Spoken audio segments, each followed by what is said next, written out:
prevenir lesões esportivas?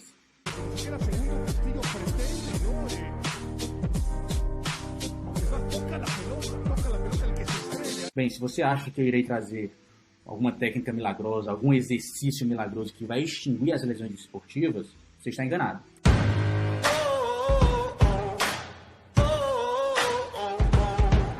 O que eu estou trazendo aqui é um passo a passo, já publicado em revistas científicas, acho que inicialmente foi publicado no Jornal Britânico de Medicina Esportiva, que traz 4 passos que nós devemos seguir para conseguir instituir estratégias de prevenção efetivas e acompanhar se realmente nós estamos conseguindo diminuir essas lesões. A primeira coisa que eu quero que vocês tenham em mente é que quando nós falamos de prevenção de lesões no esporte, nós não estamos falando de prevenir um atleta específico. Nós estamos falando em probabilidades. Nós estamos falando em diminuir a probabilidade de um grupo de atletas exposto sofrer determinada lesão esportiva. Ora, vou trazer um exemplo aqui para vocês. De repente, entorse lateral de tornozelo no basquete está com uma taxa de incidência de 30% ao longo de uma temporada. Ou seja, se eu tiver 100 atletas jogando, eu terei 30 atletas lesionados. Isso seria uma taxa de incidência.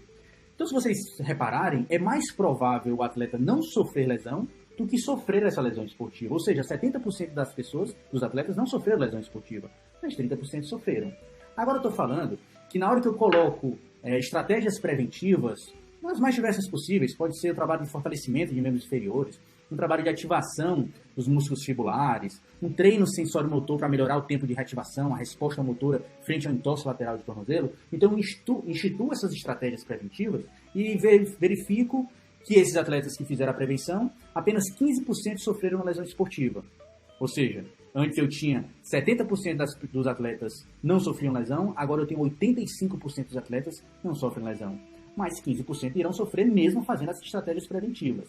Mas em que grupo você queria estar inserido? Em que grupo você queria trabalhar? Naqueles atletas que 30% sofrem lesão ou nos atletas que 15% apenas sofrem lesão? É essa ideia, esse conceito de probabilidades que nós trabalhamos com prevenção de lesões no esporte.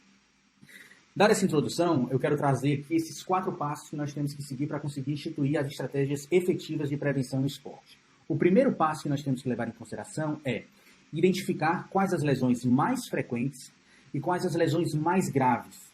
Nós não podemos nos preocupar só com aquelas lesões que ocorrem com frequência. Por exemplo, entorse lateral de tornozelo é uma lesão altamente frequente, independente do esporte que você esteja inserido, né? Se você estiver no basquete, no vôlei, no handball, no futebol, entorse lateral de tornozelo é muito comum e você precisa trabalhar estratégias de prevenção contra essa lesão. Mas ela não é tão grave. O tempo de afastamento não é tão grande. Normalmente 1 semana nos entorses mais leves, até 4 semanas, um pouquinho mais, de repente 6 semanas, nos entorses mais graves, e olhe lá, o paciente já consegue retornar. Mas se vocês forem ver, as lesões do ligamento cruzado anterior não são lesões tão comuns. Então você verifica times, clubes profissionais de futebol que estão há 3 anos, 2 anos, 4 anos, sem nenhuma lesão do ligamento cruzado anterior. O problema é que essas lesões são altamente catastróficas para o atleta e para o clube. São muito graves, porque o tempo de afastamento e o custo desse atleta para o clube vai ser muito grande. Ele fica afastado em torno de 6 meses a 9 meses se o processo de reabilitação, se o processo cirúrgico for perfeito. Senão o atleta pode ficar até 1 ano fora. Então isso é um custo muito grande para o atleta e para o clube. Então nós temos que identificar quais são as lesões mais graves e quais as lesões mais frequentes para traçar as estratégias de prevenção específicas.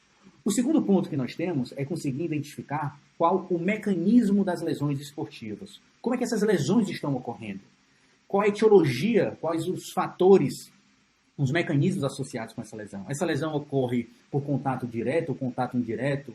Essa lesão ocorre por um excessivo valgo dinâmico de joelho? Essa lesão ocorre por uma fraqueza muscular, por uma assimetria de força, por um déficit de ativação muscular, por um déficit de estabilidade postural ou por uma limitação de amplitude de movimento? Então nós temos que entender quais são esses fatores associados com o desenvolvimento das lesões esportivas para conseguir traçar estratégias preventivas que vão em cima desses fatores.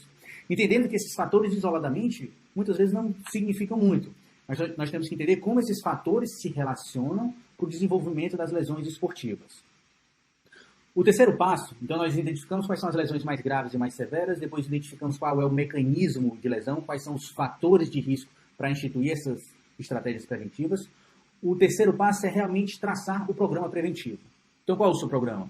Vou trabalhar controle neuromuscular para melhorar padrão de movimento, vou trabalhar fortalecimento muscular para algum músculo que está em déficit de força, alguma assimetria muscular, vou trabalhar técnicas de mobilidade, de ganho de flexibilidade, para ganhar algum déficit de mobilidade que esse paciente tenha.